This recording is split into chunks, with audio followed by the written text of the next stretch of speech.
Welcome, everyone. I see quite some familiar names on our list of participants. Currently, we have around 62 joining, and the numbers are still climbing, but I think we will get started.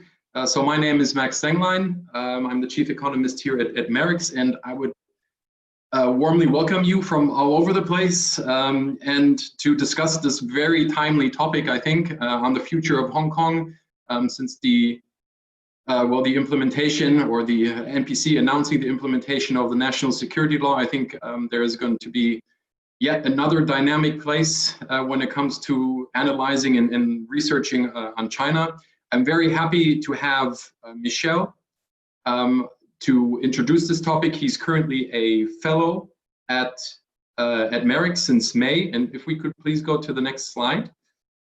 He has been working as a chief risk officer at the Dutch bank ABN AMRO, is currently still in Hong Kong, as I mentioned, and has a keen interest in researching on China's financial sector. And I think he has been working on the financial sector in China since 2012. So I think he will certainly have a lot of insights on this. And what I would like to just as for some housekeeping issues before we get started with the brief presentation by Michiel, is that we will, after his presentation, have a Q&A session. And for this, you can use the Q&A feature at the bottom of the Zoom window. So you can type in your question. You can also raise your hand, and then we will unmute you and you can ask your question. We will then see the name who has been asking this question. I would also kindly to ask everyone who will be speaking still to introduce themselves by name and their affiliation. There is another chat function. If you have any technical issues, please use that and we will try to resolve that. And lastly, I'd like to let you know that this webinar will be recorded and we will be posting it on YouTube. So if you have any issues in terms of data protection, please visit our website. And with that, I would like to hand it over to Michiel. Everybody also for joining us today. It's an interesting topic, of course, and I'm actually sitting live in Hong Kong. I think everybody, it's been pretty hard to escape the implementation of the national security law. And of course, I think it comes on top of already quite a long period of unrest in Hong Kong. That of course raises all sorts of questions as to what will happen in the future of Hong Kong. If we currently look at Hong Kong, it is of course still one of the mega financial centers in the world. It is prime location for new IPOs, generally being one of the larger ones. It has one of the more sizable bond markets in the world. Most of the top 55 banks in the world are present here. And what do they do here? They, of course, interact mainly with China. Hong Kong provides a sort of a stepping stone into China in a different system, as we know, under one country, two systems. Of course, there are some formal links as well of the financial center in Hong Kong, and I think primarily we see that the Hong Kong dollar is of course pegged to the US dollar. This was implemented in 1993 with an eye to providing a sense of assurance to the financial market, but currently we actually see that it perhaps is one of the elements of adding to uncertainty for what will happen in the future. Of course, Hong Kong is also a large channel for foreign direct investment, both in and outbound of China. About 63% of both in and outbound FDI from China is channeled via Hong Kong. So it's enormously relevant both to Hong Kong, but also for China, but also for the interaction with China from the global business and financial community. So having said that, we wanted to look a little bit about what is going on today, discuss some of the different viewpoints on the introduction of the law and its consequences, look at perhaps the sort of the secondary effect, the threat of any form of US retaliation. We'll end up with a conclusion and then open the floor for questions. Perhaps you can go to the next slide. Yeah, just I think it's everybody has of course seen the news. The national security law has been implemented by or announced by the National People's Congress of China. It's good to note first of all that the law itself has not been implemented nor drafted yet. So there are still a large number of questions around implementation, whether this will mean that we will have Chinese agencies and perhaps it's better to say mainland agencies operating in Hong Kong. The question is, how would they then be tied to under legal supervision? There's a question of which courts would actually enforce the national security law, whether they could continue with, as we have in Hong Kong, a number of foreign judges. And you also have the sort of legal system compatibility question, because Hong Kong is, of course, a common law tradition. Just in terms of history, this, of course, there was an agreement made in the basic law that a national security law should have been implemented. An initial attempt was already made in 2003. This was then withdrawn and abandoned after a very large-scale protest. And I think what we now see is on the back of the protest from the past year, China was prompted to address this situation again. Of course, the US has responded that it doesn't see China as separate anymore, and this opens Hong Kong up to all sorts of consequences. And again, just like with the national security law, there is currently nothing public about any nature of retaliation. It's currently still being contemplated. If we look at the position of the EU has strongly condemned China's move and especially linked that to a trust in China's willingness to uphold international obligations, because of course what the EU and the US protest against is that China is seen as to encroach on Hong Kong, whereas it should have been guaranteed to have a separate system under the one country, two systems as enshrined in the basic law. So that is where we are. Perhaps we can show the next slide. I think, of course, it comes in a tradition that we've already seen for a couple of years, a gradual erosion of freedom in Hong Kong. That is, of course, partly an impression, but I think that there's also attempts with the national anthem law, the discussion about the election of the chief executive, a direct election, etc., etc. We see, I think, from the Hong Kong point of view, increasing interference of mainland political bodies into Hong Kong. Something else that we see, especially for the business community, is that, for instance, a number of businesses that are quite prominent here in Hong Kong have voiced their support, whether it had been done under a sort of a threat of market access in China or other business limitations is of course not public, but is expected. Again, bottom line is currently that much remains unclear, and that makes the discussion of Hong Kong's future quite speculative. Nevertheless, I think it's good to already see what we can interpret from the current position. So with that, we can go to the next slide. I thought it would be good, first of all, to highlight a little bit that there are actually different positions regarding this question. If I just speak from my personal experience, a broad group of friends, and not everybody in Hong Kong is, of course, unified. The society has been polarizing pretty significantly, and that has only been sort of say accelerated by the protest.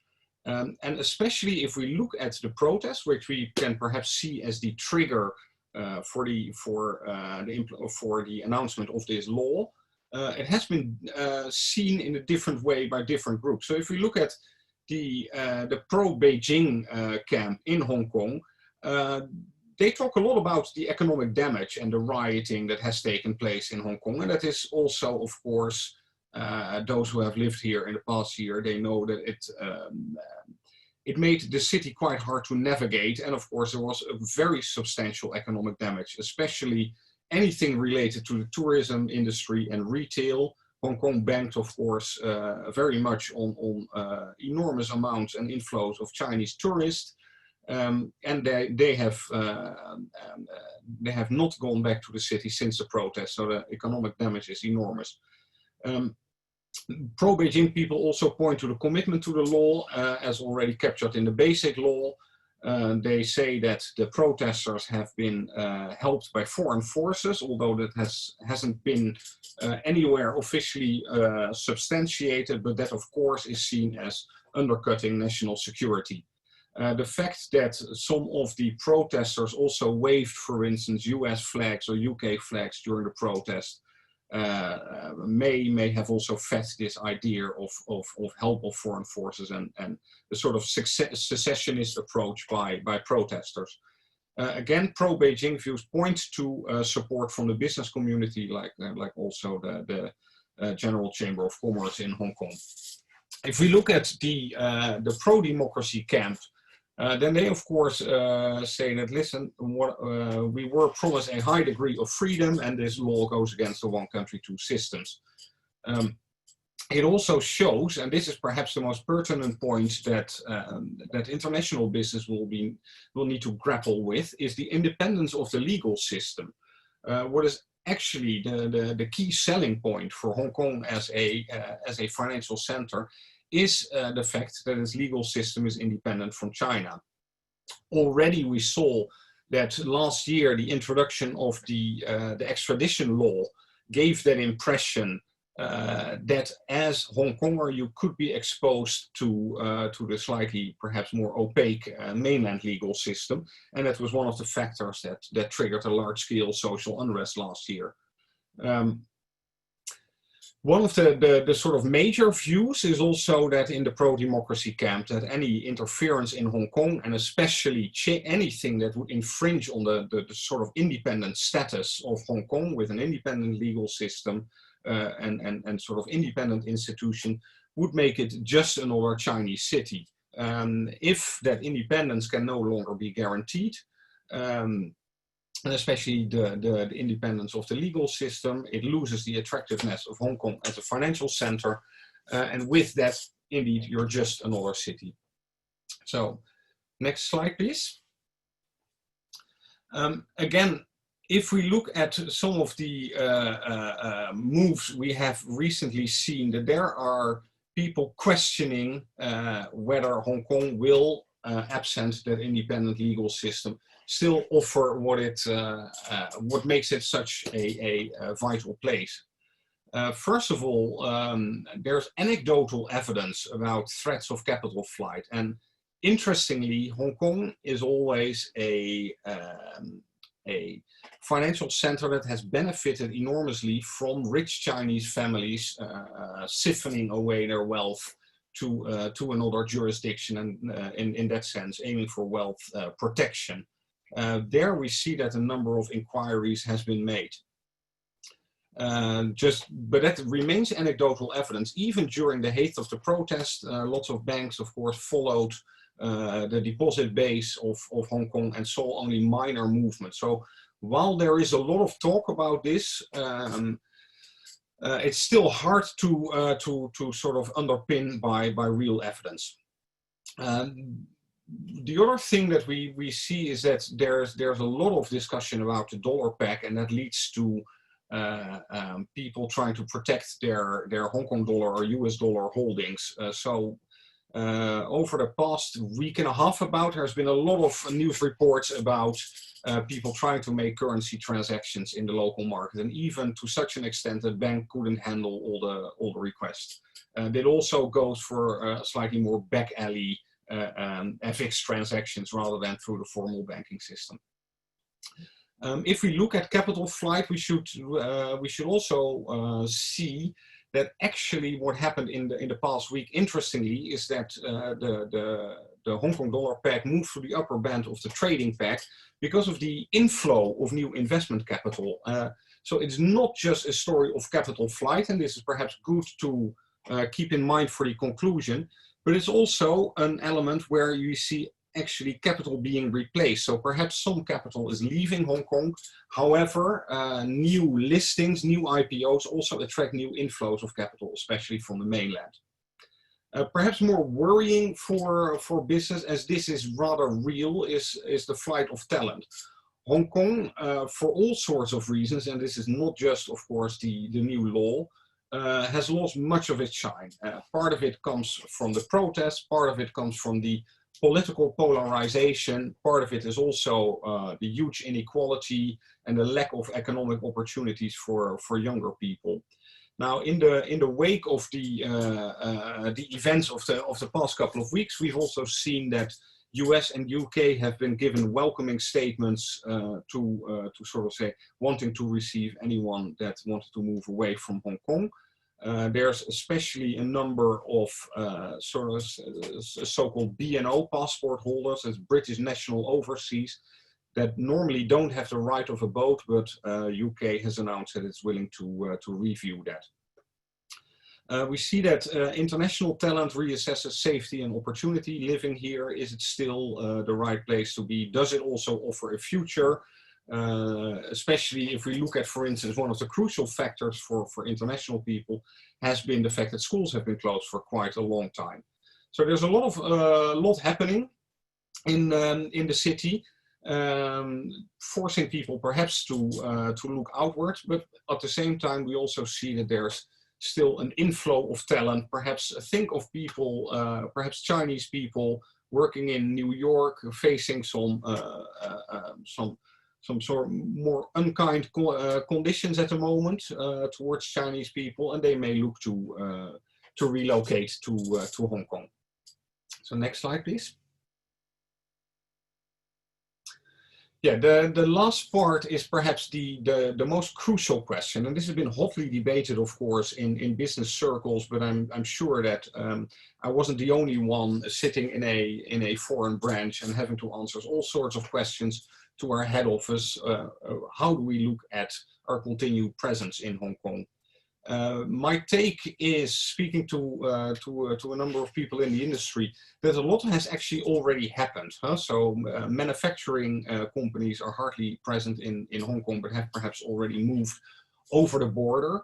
Singapore has established itself perhaps slightly stronger also in the financial sector, and we've seen a lot of financial institutions moving their regional head office to Singapore, or at least contemplating it. There's also a lot of discussion about potential alternatives. Macau as a financial center, there's certainly enough money to go around, but perhaps institutionally they lack a lot. And Hainan is also currently being floated as a new free trade zone that could perhaps benefit from anything that is being chipped away from Hong Kong.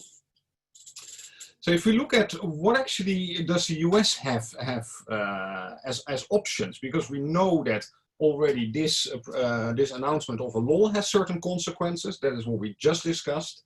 But if we look at the US, they can make it actually even more difficult. Of course, all this fits into a trend that is being reinforced, and that is one of financial deglobalization. We've already seen that the US has implemented new listing rules, making it more difficult for Chinese enterprise to list on US exchanges. But it also may move if indeed sanctions are contemplated. They could be targeted at individuals or enterprises. It could also trigger or expedite a move away from the dollar. The fact that the world trades in dollars to a very large extent gives, of course, the US an exorbitant privilege, but also an exorbitant privilege in the form of an ability to sanction. Already for years, we've heard quite some discomfort, perhaps from the Chinese side. Already 2009, that was perhaps more towards a financial risk. But any contemplation of internationalizing RMB or launching an e-RMB can't be seen as separate from this privilege that the US has and option to sanction. If we look at tariffs or export controls, this is perhaps something that we've picked up from the media already. We actually see that Hong Kong is one of the few locations with which the US has a very large current account surplus. We all know that generally the US's current account is in a strong deficit. So any exports to or any tariffs could hurt the US more than it actually does good. However, if we look at what other shapes or forms, it can also take more administrative forms in the form of export controls, especially on dual use technology. So that is technology that can be used for military application as well as normal industrial application. And that is typically something that is perhaps more likely. Next slide, please. If we look at the EU, of course, they have taken a position here as well. They've given the strong condemnation that I've referred to in the beginning. The EU perhaps has not sided with the US in this, shares the condemnation, but perhaps does not want to go as far at this moment or resolve it in a different way. And of course, they have bigger fish to fry at the moment with the ongoing discussions about the investment treaty. Now, one of the big threats, of course, and that is the so-called nuclear option, is, you know, access to the dollar clearing system. That is perhaps the strongest instrument. Currently, I think analysts are thinking that this would be very, very remote, but it could, of course, hurt the peg to the US dollar for the Hong Kong dollar. Nevertheless, I think the threat of this may mean that what we sometimes hear is that there's some talk about a relinking to either an international basket of currencies or a stronger link to the RMB that could then also have a part in an international basket of currencies. So every now and again this is floated. Equally, we see sort of financial market speculators speculating on the fact that the peg might break. So far, they've always been burned. The war chest of the monetary authority is still pretty large, and that will likely remain the case. Next slide, please. So just perhaps to wrap it all up, I think primarily Hong Kong sees itself tied up in the middle of a bigger US-China rivalry as a sort of a contextual factor. I think increasingly we will see this will affect globalization. We see that there's a lot of discussion about rerouting of supply chains, even though that may be more complicated perhaps than we think. But this was also reflected in the trade war, into discussions about market access, and perhaps anecdotally we see that also, for instance, in Alibaba leaving its US listing and listing in the Hong Kong exchange. Perhaps that was a sort of a hedge in this political turmoil that we currently see. Interestingly, we've also seen a difficult position for international business. We know that, as I mentioned in the beginning, some of them have been sort of weighed upon to add their support for the law. Their interest is, of course, that, like I said in the beginning, the protests have rocked the economy and severely damaged the economy as well. Big banks were also caught up in this, initially only Chinese banks, but HSBC has been targeted later on in the protests as well, when they froze an account linked to a group of protesters. Major corporations likely, in my view, in the future will be more forced to pick a side. We saw that already also during the protest, where companies were weighed upon to control their staff and to avoid their staff speaking out in public, etc. Some of them have of course bowed to this pressure.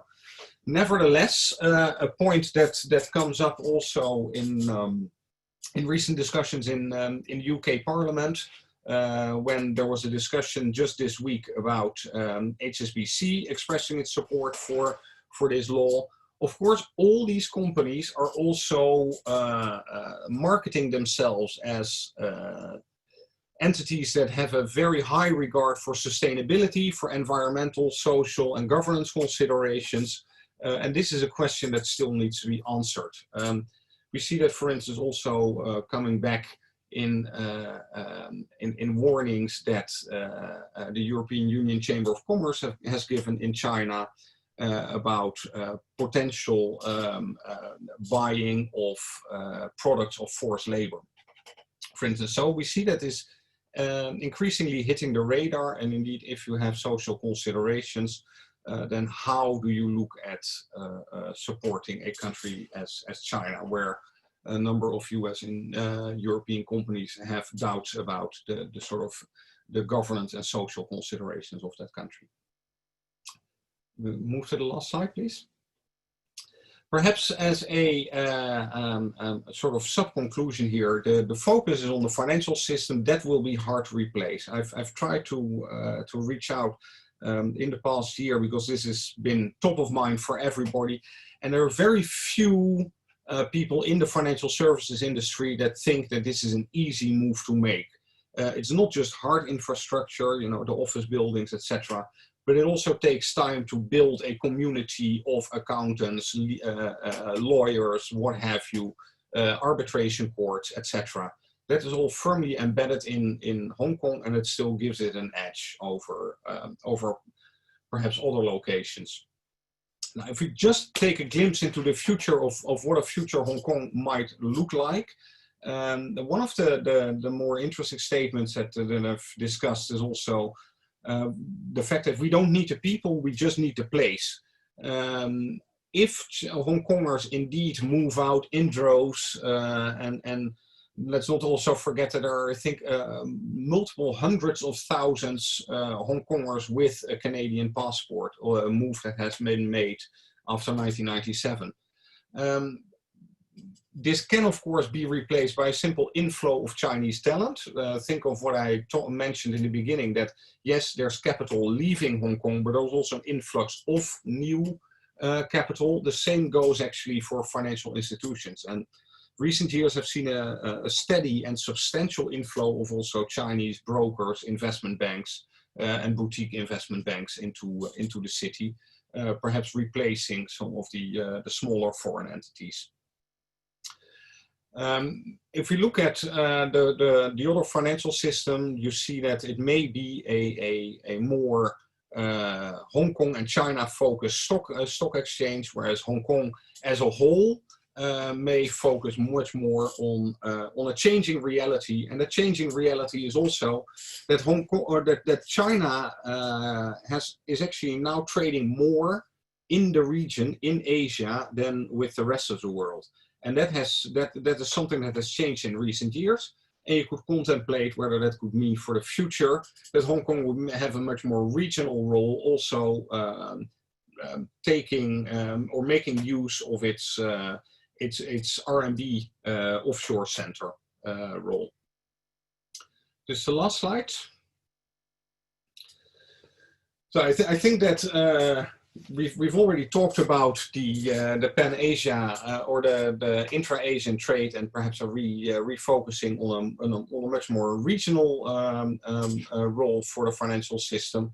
What I think is already happening is a clear split between two elements of Hong Kong's economy.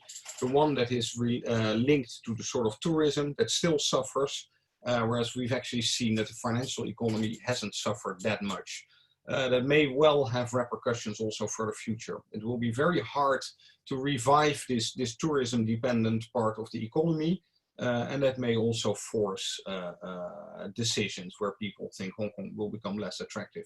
Nevertheless, the financial economy has weathered all the storms, and that perhaps has also given some confidence to the Chinese that they will not lose this financial center, even if there's a very turbulent outside world. Final point, I think, and this is very important for international companies to keep in mind, at a certain point you might come into a situation where you're forced to pick sides. Do you go for a market access in China, which will mean that you're perhaps need to conform to some of Chinese policies or viewpoints, or do you decide that your, for instance, ESG considerations and domestic political considerations will trump that? With that, we come to the end of the presentation. Over to you, Max. Okay, thank you very much. I already see a number of questions being raised. So currently we have just over 100 participants. I would like to kick it off with a question, and then we will begin to take some questions from the audience. My first question would be, I think from the Chinese side, this was a very calculated move. They have anticipated and were very clear about the institutional damage that will be done to Hong Kong and rule of law and the like. And you've also mentioned that Hong Kong will become less international. Now, how much do you think this is really going to impact the role Hong Kong has, or this niche role Hong Kong has for China? And how is it going to impact how foreign institutions will operate in Hong Kong? So do you see any immediate risks, or is basically the Chinese decision, well, there will be a very limited damage, but as actually from what they need Hong Kong for, it's negligible? Yeah, I think that's if we just jump to the conclusion first, then I think most businesses take a wait and see approach. Also during the protest and some of the surveys by the American Chamber of Commerce or the EU Chamber of Commerce have indicated that not more than 10% of enterprise in mainland China, that is where I have the data from, was contemplated leaving. In Hong Kong, I haven't heard from any enterprise that is really saying, okay, this is it for us. Because in the end, and I think that this is a crucial consideration for enterprise, you are responsible to your shareholders to maximize return for your shareholders. And that is, in the end, what you are responsible to as a company. That makes it really hard to step away from one of the largest markets that is still opening up and that might still offer a large amount of opportunities.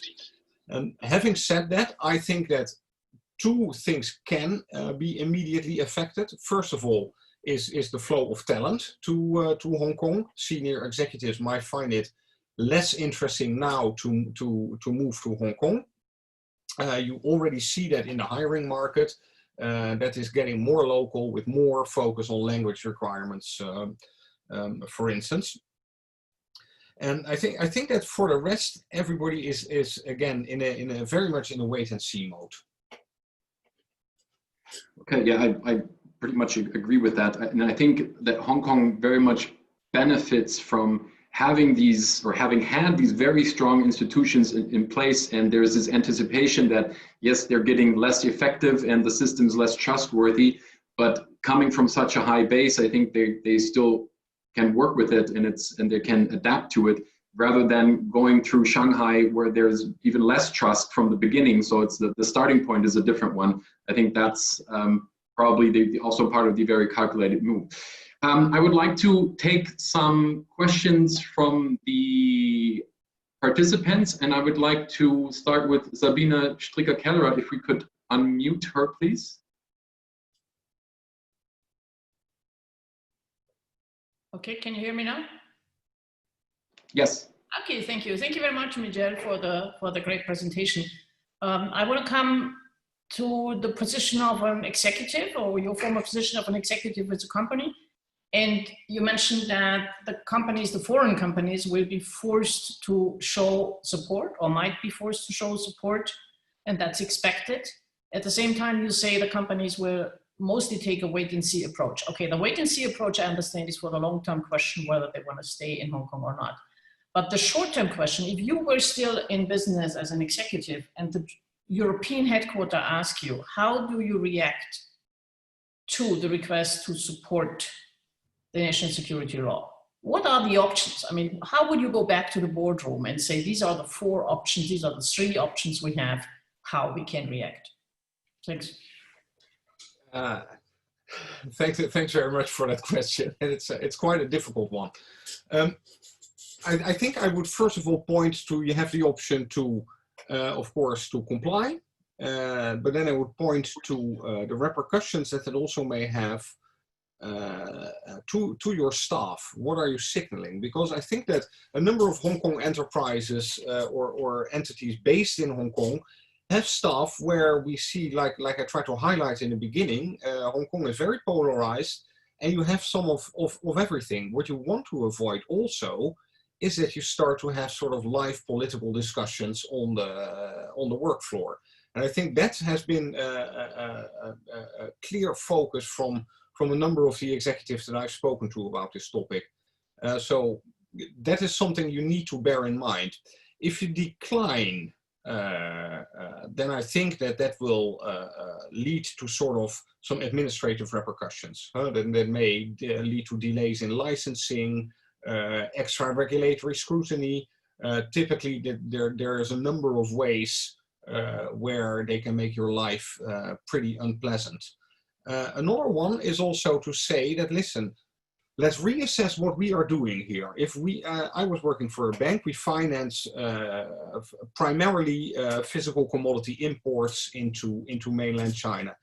You can do that from Singapore as well. So there you can really ask yourself the question, you know, how crucial is the location for me vis-a-vis what I'm actually doing here? And perhaps that is a choice that a number of companies make. If you are in perhaps not a financial institution that directly finances imports, that is perhaps easier to arrange from different locations. But if you are a broker in the securities industry, where you have to rely on the various connect schemes, then it will become much more difficult to move away from Hong Kong. So it depends a little bit on your business mix. I think that you need to also be aware of the repercussions this may have on the sort of the intra-staff politics, and you need to look at, you know, how relevant is Hong Kong really for me? What is the cost and the benefit of being here? And this is something that is a discussion that is, I think, taking place for a very large number of companies. Because this relates to this question, I'd like to also add another question that we have been asked. This is from Stephanie Salti, and she has asked, in reference to HSBC and Standard Chartered's position, why do you think these banks have broken their silence on the legislation, despite their usual neutral political stance also in other places, for example, where they're active in, I mean, they're very strong in emerging markets. We've touched upon this, but maybe you can elaborate on that a bit more. Yeah, I think there especially, you see that these are, first of all, companies like HSBC is like, we call it here in Hong Kong, the Hong Kong Bank. Huh? It's not called the Hong Kong and Shanghai Bank. It is a stock that a vast number of Hong Kong people hold for their retirement. Is really the sort of the national pride here. And more important than that, perhaps, is the fact that you can actually lean upon them because they are highly dependent on the Chinese market, financing Chinese companies, financing Chinese SOEs, and we can perhaps see how a company like that is easily exposed to retribution from China. Basically, okay, SOE is willing to want to issue new shares, whatever, do a big transaction. They get a call from a Chinese ministry saying, we don't like HSBC anymore, and you lose the deal. And that can take quite significant forms. We've seen this sort of economic coercive diplomacy also by simple independent consumers a number of times, and they have had effect. We do see that, for instance, for HSBC and Standard Chartered, questions have been raised, like I mentioned, in UK Parliament, and some indications were made. I actually just, and it's perhaps interesting to share, because the parliamentarian that raised the questions also asked questions and openly debated how about a likelihood of sanctions similar to South Africa might come China's way. And how would HSBC then position itself? And I thought it was actually quite a bold statement, and shows that, you know, it's not just the Chinese side that you have to answer to, it's also your domestic side. And that can definitely put you in the squeeze. Yeah, clearly economics and business is becoming more heavily politicized. I would like to now again take two more questions. First, if you could unmute Victor Schur, and after that, please, Wolfgang Niedermark. Thank you. Okay, hi. Hi, Michel. Hi, Max. I'm Victor Shi. I'm the professor at University of California, San Diego, also a former visiting fellow at MERICS. Thank you for the presentation. I think it's very balanced and presented sort of both sides of the argument. My question is that, as you know, national security agencies in China, we don't know which ones, will set up shop in Hong Kong and openly operate.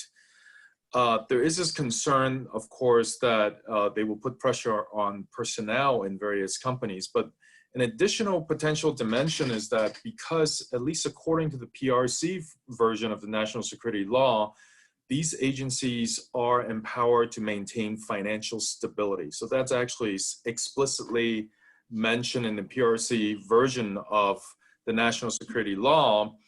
And if they're empowered to do so, are Western banks thinking that, perhaps some of the accounts might be frozen by these agencies, or transactions are not allowed to take place, especially during times of financial stress? And what contingencies and how are banks thinking about counterparty risks, etc.? Yeah, I think this is a great question. Thanks for that. Because we know from banks operating in China that there's a number of sort of outside of market discipline measures that can be taken, generally grouped under window guidance, but also there's perhaps still a sort of unofficial quota system, etc., etc. That can, of course, also extend to individual companies.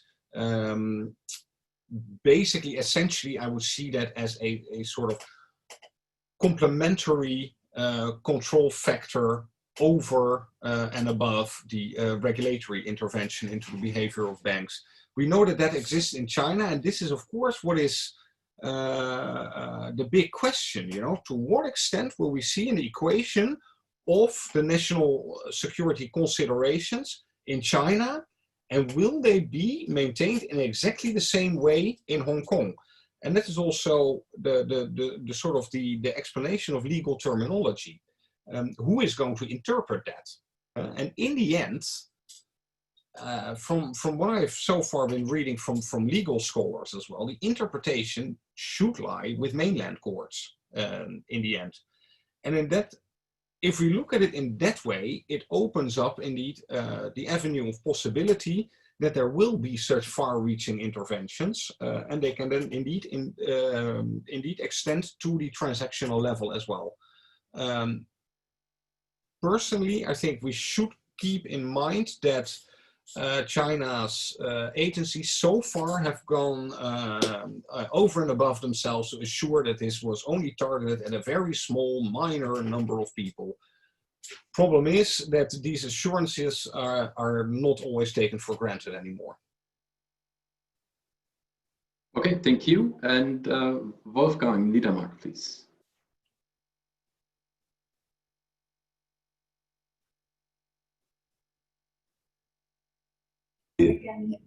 No, so also live from Hong Kong. Best regards. I'm here, the head of the German Industry and Commerce in Hong Kong.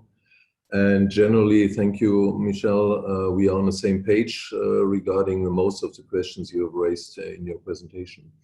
The German Chamber has also conducted a survey. I think next to the Americans, we were the only one.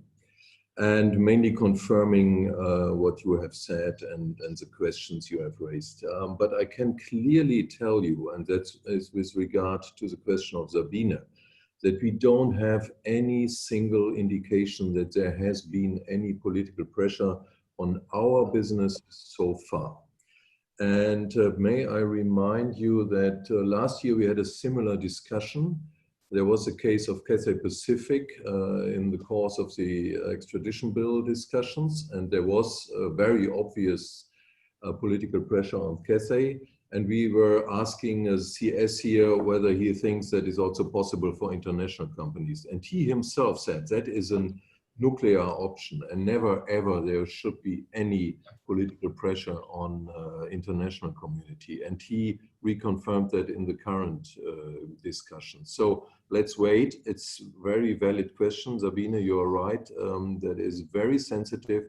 And we are well aware that this would really change the scene. If we could observe that, for example, a German company would be treated similarly, that would really change, would be a game changer to our perception. But it has not yet happened, and it has not happened last year. And then, Michel, I have a question next to my comment as well. So maybe we are a bit distracted by this overwhelming impact of the national security law. For me, it seems that many of our stakeholders here, they have a broader view on that there is a mainlandization going on, which refers also to education. I only quote CE, who is warning that Hong Kong students should not be poisoned by liberal ideas. We have the impact on RTHK and other media. They should fulfill their duty to explain the national law and be helpful for the government messaging and so on. That is raising our, or keeps us raising our eyebrows. Perhaps it's even with a stronger impact on livability, on the perception of open society and so forth. What is your take on that? Do you observe that as well, this general broader mainlandization process, and what is your comment on that? Absolutely, and first of all, thanks for the previous remarks as well. I think it's very enlightening and good to hear. Definitely is the short answer. I absolutely also would agree to a mainlandization. You highlight yourself a couple of points. I tell people always, very anecdotally, my own experience there. I've lived until 2017, or between 2015 and 2017 in Shanghai. When I returned to Hong Kong in 2017, they had actually changed the order of the announcements in the MTR system, where it used to be Cantonese, English, Mandarin. It went to Cantonese, Mandarin, English. I thought that myself was highly symbolic, and I think for the rest, absolutely. It's not just in the sort of the hard and soft institutions where we see this mainlandization, but also simply in the number of people working here, moving here, and coming here. If I look, I used to work in one of the larger office buildings here, the ICC, and you could just see it around you, hear it around you. I call that also a sort of a blood transfusion, huh? More international blood is coming out and more mainland Chinese blood is coming in. It is also a tactic, and now I'm speculating, of course, but we've seen this sort of cultural assimilation simply by bringing in people as a very effective way of assimilating perhaps culturally different territories. Huh? Same as happened in Tibet. I wouldn't, of course, fully equate that for all sorts of reasons, but we do see this sort of blood transfusion happening, and I fully support your remarks on this. Okay, thank you. I'm not sure we won't be getting through all questions. I'm trying to consolidate here a bit. And we had one question here in the chat regarding what would the red line for the business community be, and I think this also relates to the previous question here.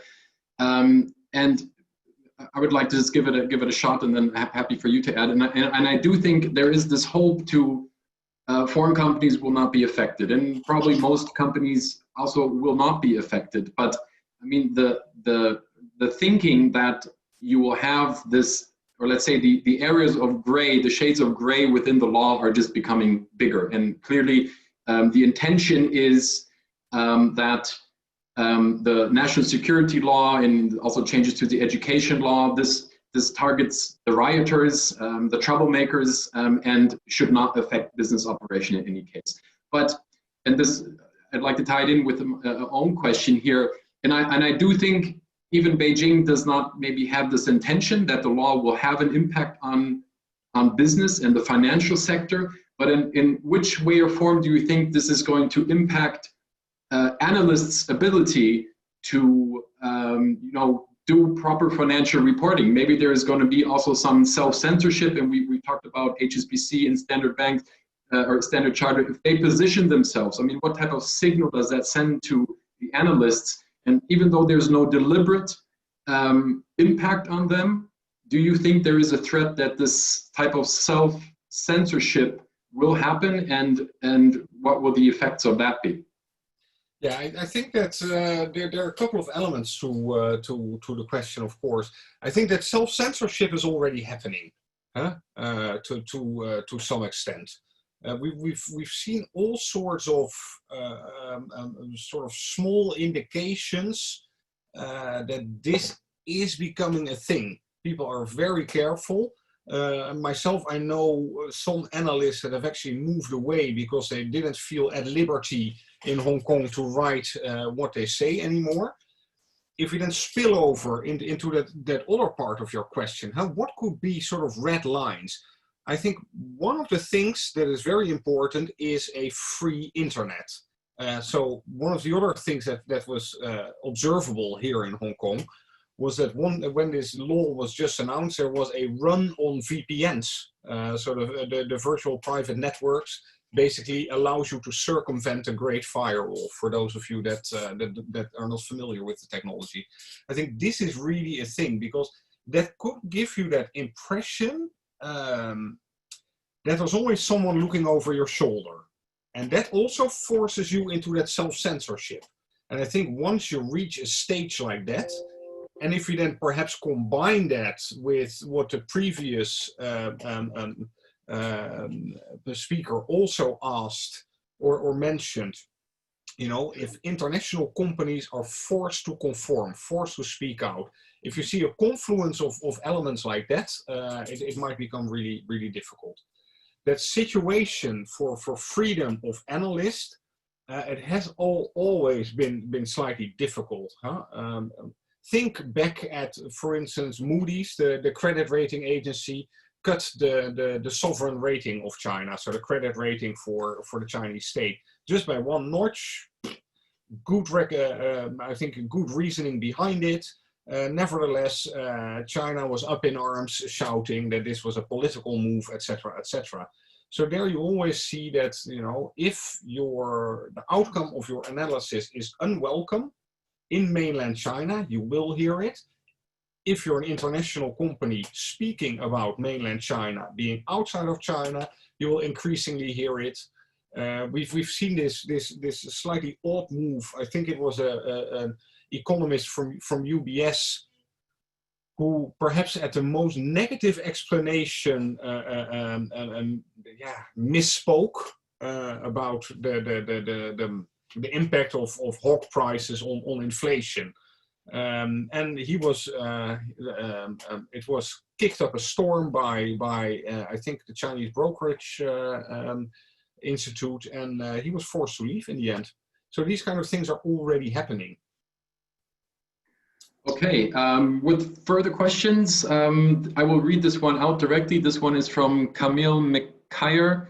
I'm just going to read it right out. So you are talking about China's wish to move apart from the US dollar's supremacy, for example, with e-RMB, or more directly internalization of the RMB. Could you elaborate this in what is the possible what's the possibility of this in the short or medium run? I think that let's first elaborate. I think that first of all there's a sort of an economic component that is slightly technical, but of course everybody is highly dependent on the US dollar, making us also dependent on US dollar liquidity, and that opens up all sorts of economic and financial constraints and also opportunities. The second thing is that because we're all dependent on dollars, if you get blocked off of this either access to dollars or the dollar clearing system, you can hardly function anymore. Think North Korea. So if you are sanctioned by the US, you're pretty vulnerable because of this dollar dependency. then you always have an exchange rate issue. So there are a couple of concerns. If you have international trade, for instance, you import iron ore, you pay for that in dollar, you melt it into something nice, and you sell domestically in RMB, then you have, of course, a currency risk embedded in that transaction. So there's on all sorts of levels, there's a reason why you would want to internationalize your currency. It's also a geopolitical tool, perhaps, and also just raises your standing in the international community. Now, if we look at how soon can this happen, I think that everybody has taken a couple of steps back from their immediate expectation on the success of RMB internationalization since 2015. That was that moment where we actually saw attempts at sort of tweaking the capital controls regime, and it ended up pretty disastrously with the PBOC burning through 25% of the foreign exchange reserves in a matter of months already. And since then, that perhaps that RMB internationalization was put on the back burner a little bit. Nevertheless, I think one element you could do with the eRMB is also especially the import trade settlement. It makes it easy, it makes it the transaction simply much more efficient, and all bankers in the crowd will know this. Relying either on a sort of a blockchain makes it much easier. You also tackle that issue of the currency mismatch in your transaction, and there are all sorts of corollary benefits to the eRMB. Perhaps taking or not wanting to say too much about it, it is something we will need to look into. I would say follow the MERICS website for something coming up on the eRMB and how we look at it shortly. Right, thank you. And I think this is clearly a vulnerability, the US dollar dependency that China still has, but it's also easy said than to resolve. And I think we should remind ourselves they've been trying to do this for 2 decades, and it comes with a lot of risks that China is at this present not wanting to take. I would like to take one more final question, and apologize for not being able to address all the questions here. But this is more a general one, and that is asked from Gerd Bruche. And the question is basically what happens and what is the scenario if riots flare up again and the police cannot control it. So at the moment we see some element of calm. The national security law is coming, but from your experience in Hong Kong at the moment on the ground, do you think there is a likelihood that this can flare up and we see potentially something worse than compared to what we've seen in 2019, and how would that then factor into Hong Kong's ability to function as a financial center? Yeah, good question. First of all, the protests haven't gone away. They've changed in nature. They've actually, perhaps there was during the height of the COVID situation and after the municipal council elections, there was a period when it was a lot less. Just outside of my apartment, actually two days ago, we've had protests again. We saw actually counter to police instructions also on June 1st, the Tiananmen vigil day. Still thousands of people taking to the streets. I do note that a lot of people have actually lost a little bit of sympathy when the protests turned increasingly violent. However, we see that polarization hasn't gone away. So if it flares up again, my take is it could get really nasty. We have also seen, however, that on the other hand, there's a new police chief. He employs new tactics. And what you see, rather than first having people congregate and then disperse them by all sorts of means, we see that they're now trying to nip it in the bud much quicker. And let's not forget that about 10,000 people, or just 9,000 something, have been arrested, either awaiting trial or are incarcerated at the moment.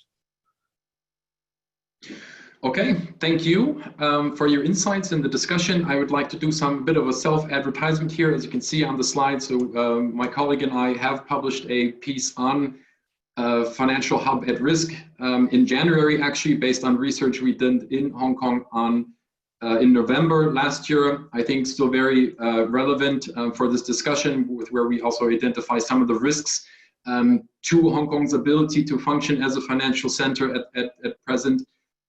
So please have a look at this. I would also welcome you to subscribe to our newsletter if you have not done so.